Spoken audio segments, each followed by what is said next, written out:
Boa noite, comunidade acadêmica, sejam todos muito bem-vindos. Estamos aqui esta noite para dar início à 23ª Mostra Científica, sendo exibida pela primeira vez no modo online, e neste momento será apresentado o trabalho da nossa aluna do curso de Estética e Cosmética, a aluna Aldrin Brecher Carneiro. Ela está sob a orientação da professora Débora Mosena, e o título do seu trabalho é Obesidade e os riscos à Covid-19. Este trabalho foi muito bem orientado, peço então que todos prestem atenção, e todas as perguntas, sugestões ou elogios que queiram estar fazendo, podem estarem sendo realizados aqui pelo chat do YouTube, e assim que possível a nossa aluna estará respondendo a todos, ok? Então, vamos à apresentação da nossa aluna. Olá, tudo bem? Eu me chamo Aldrin e eu sou acadêmica do curso de Estética e Cosmética, e eu vim aqui para apresentar para vocês um artigo de pesquisa na revisão de literatura que eu produzi neste ano, tá? Sobre a supervisão, a orientação da professora Débora. Então, o meu artigo ele é sobre a obesidade e os riscos que essa obesidade tem sobre a infecção com a Covid-19.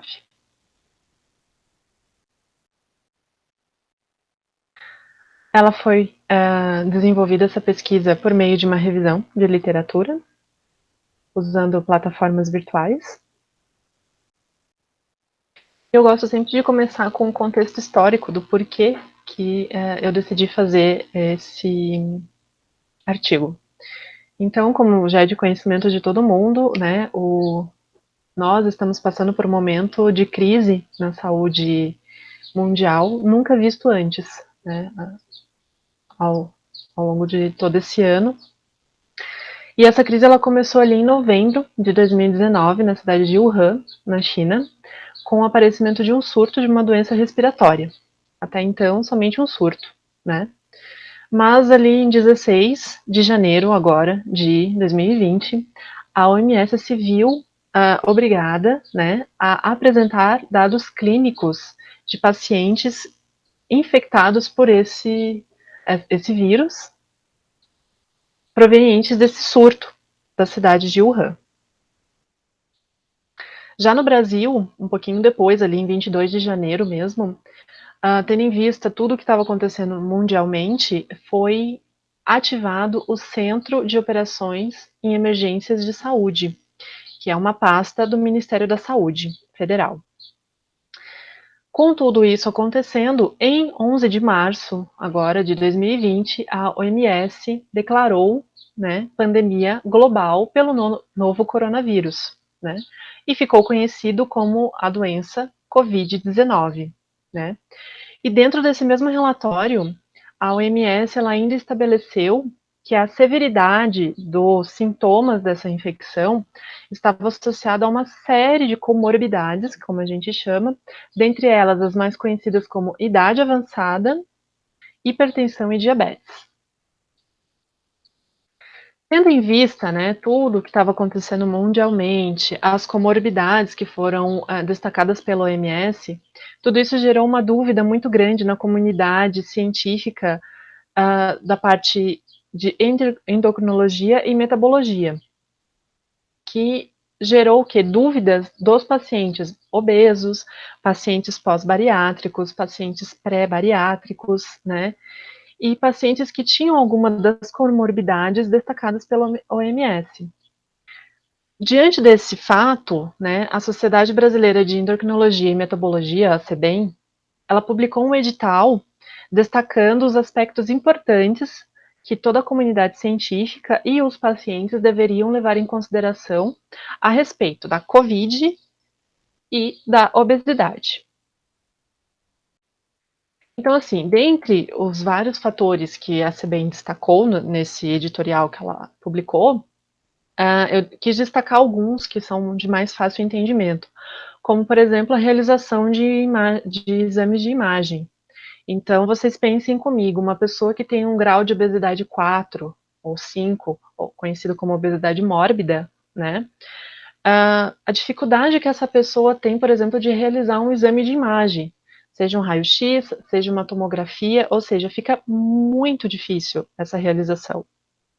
Aí você já coloca, por exemplo, a respiração, que é outro fator que é muito complicado em pessoas obesas.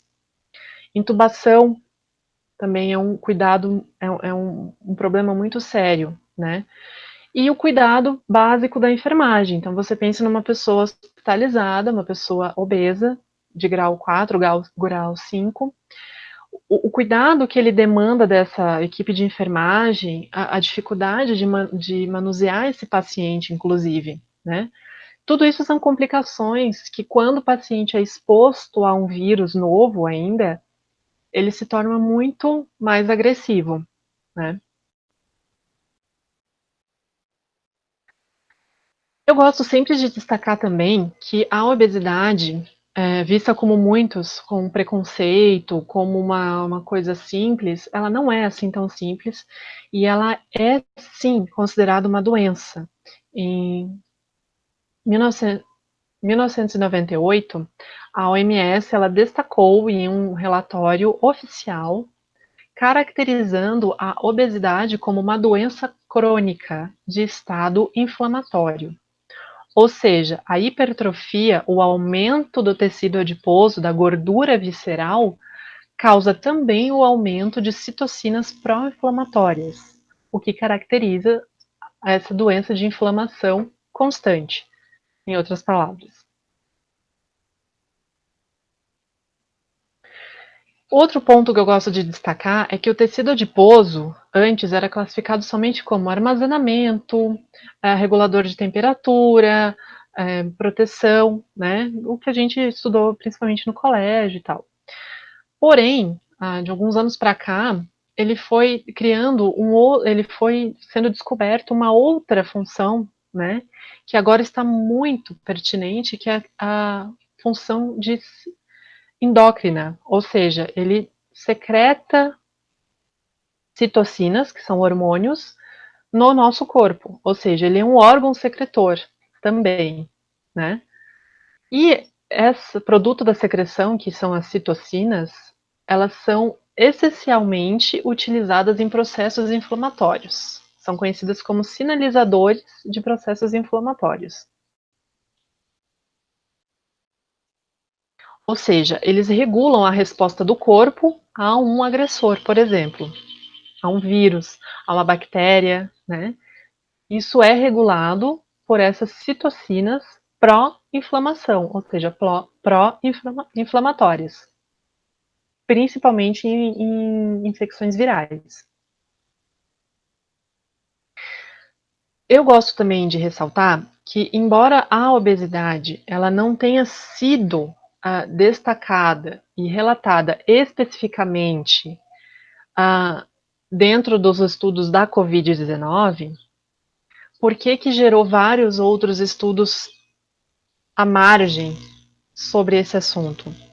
Porque foi descoberto, né, surgiram dados epidemiológicos, principalmente dos Estados Unidos e da Europa, que sugeriam, que ditariam que pelo menos 25% das pessoas que morreram acometidos de Covid-19, eles apresentavam algum tipo de obesidade ou apresentavam algum tipo de comorbidade relacionada à obesidade. Então, esse dado tão grande de 25% começou a gerar uma dúvida muito grande entre os pesquisadores, entre médicos, e começou a acender aquele sinalzinho vermelho do: opa, acho que a obesidade tem alguma coisa aí em relação à gravidade com a infecção da Covid-19.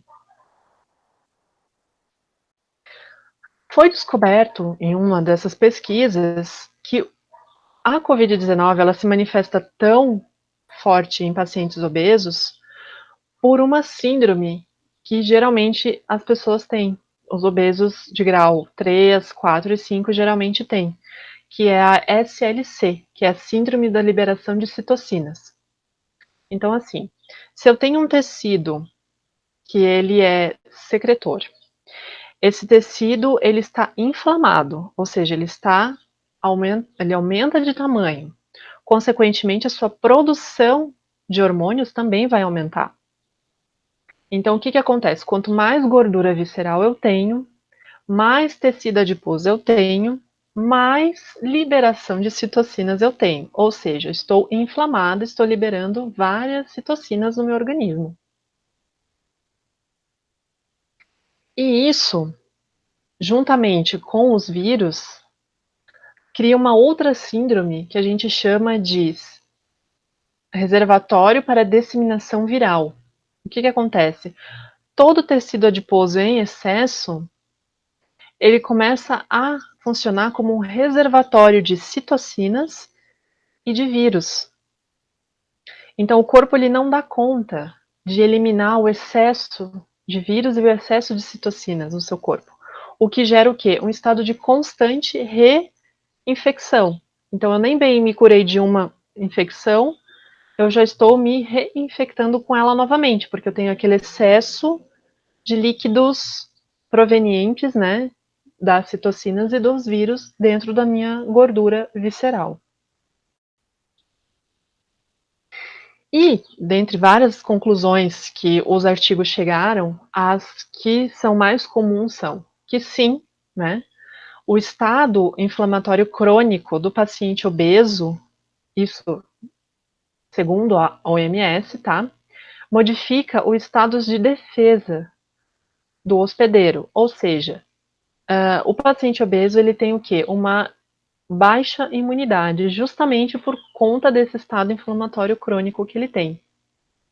E essa baixa imunidade altera todo o equilíbrio do sistema imunológico, o que acaba atrasando a resposta que o corpo vai ter, né?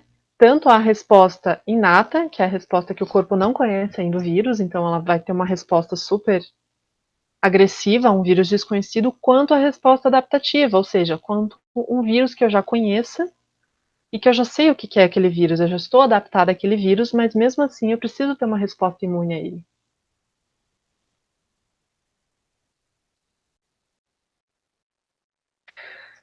Uma coisa que acontece bastante também com pacientes obesos é que, em contato com o vírus, né, o SARS-CoV-19, que é responsável pela doença COVID-19, ele ataca, né, ele é um vírus oportunista, como a gente sabe, então ele ataca principalmente os pulmões. Ele está atacando os pulmões. Eu estou num estado inflamado. Então eu vou mandar muitas citocinas para aquele local para combater esse vírus que está no meu pulmão. Então eu vou mandar, tá lá o vírus, eu vou mandar a citocina, eu vou mandar células de defesa do organismo, e tudo isso vai se acumulando no pulmão, o que gera uma hiperinflamação, que gera líquidos excessivos e que eventualmente vai obstruir as vias respiratórias, gerando o quê? A dificuldade em absorver oxigênio, a dificuldade de respiração. Se eu jogar isso para um paciente obeso, aí eu vou ter que intubar esse paciente. Só que a intubação é um grande problema para pacientes obesos, porque é difícil a intubação. Então, é um efeito dominó, digamos assim.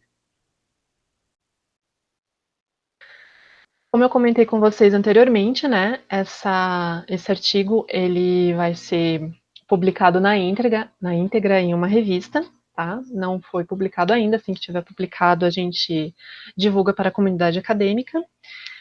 Eu usei como referência vários artigos que estavam em plataformas na internet, né, a Cielo, o Google Acadêmico, a Medscape, né?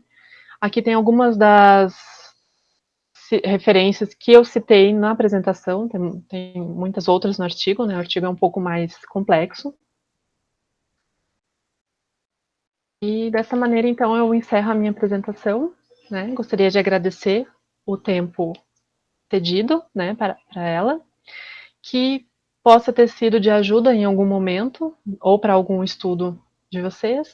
Agradecer também a professora Débora, né, que me orientou durante todo o processo, e produziu comigo esse artigo que fez um pouquinho de diferença na vida de alguém aí.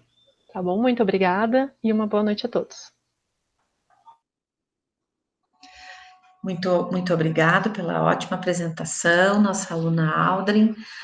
Lembramos mais uma vez que os questionamentos aos acadêmicos devem ser realizados aqui no chat do YouTube, ao vivo. Então, se você está achando legal este formato de apresentação, deixe seu like e compartilhe este link com seus amigos. E se você está gostando das apresentações, deixe seu recado, ok? Que nós ficaremos muito felizes em estar vendo a participação de todos, ok? Então, aqui agradeço a presença de todos. Então, tenha uma boa semana. Obrigada.